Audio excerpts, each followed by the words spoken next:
इस भजन के द्वारा दर्शा गया कि मेरे बालाजी महाराज कलयुग के अवतार जो भी दुखिया उस भवनों में जाता है, एक दरखास्त 10 रुपए की लगती है। बालाजी महाराज उसके पल भर में दुखों को दूर कर देते हैं। जो सच्ची आत्मा से उन भवनों में जाता है वो मेरे बाबा की कृपा जरूर पाता है।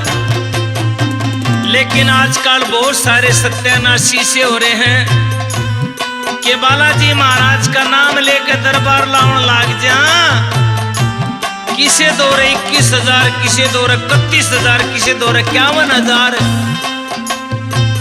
दुकान बना ली दुकान। सावधान ऐसे भक्तों से। कैसे?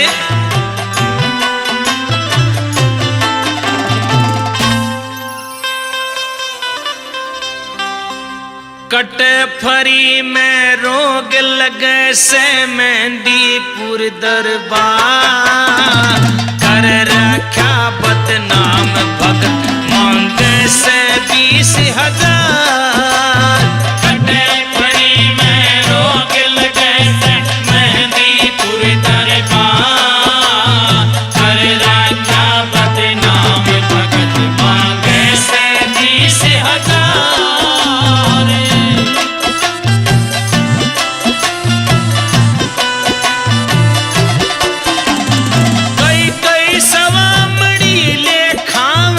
बड़ी मुश्किल ते एक दो लावे, कई कई सवामड़ी लेखावे, बड़ी मुश्किल ते एक दो लावे।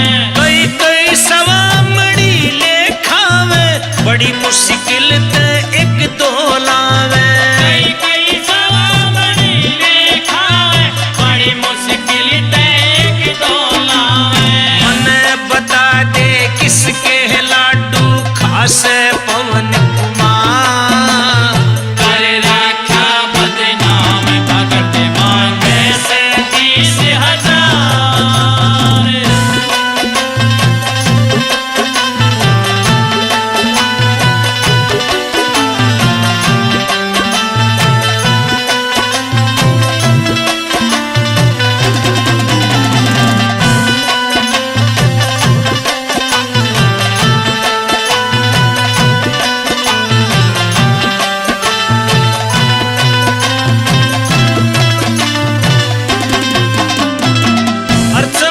से ठाट कर ले लंबी गाड़ी और कई कई गुठी मोटी मोटी चैन पहन लग जाए, वो दुखियों से रुपया ऐट के।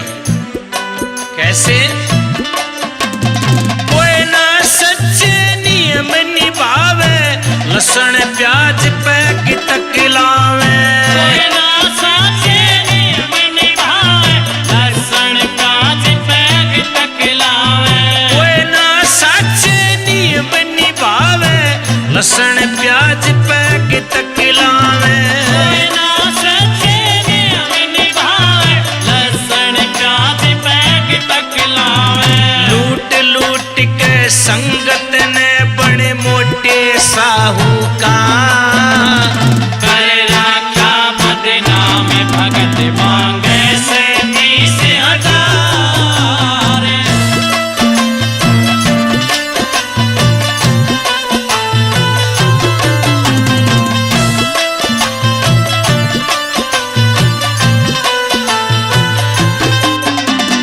नू कैसे थारी करूं कढ़ाई, जमाने की काली माई। नो कैसे थारी करूं कढ़ाई, जमाने की काली माई।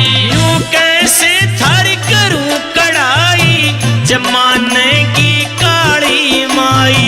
नो कैसे थारी करूं कढ़ाई, जमाने की काली माई।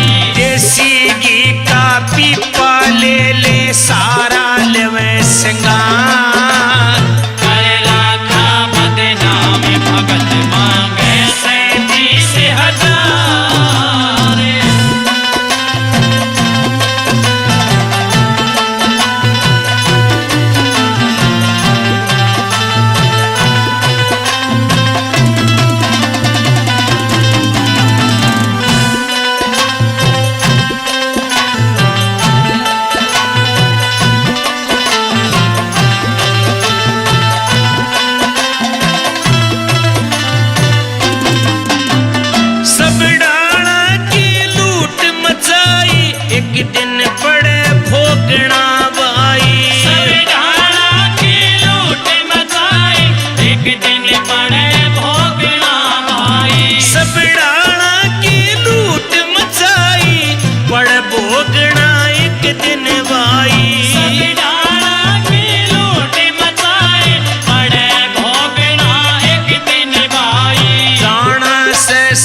पाल रोटिया पड़े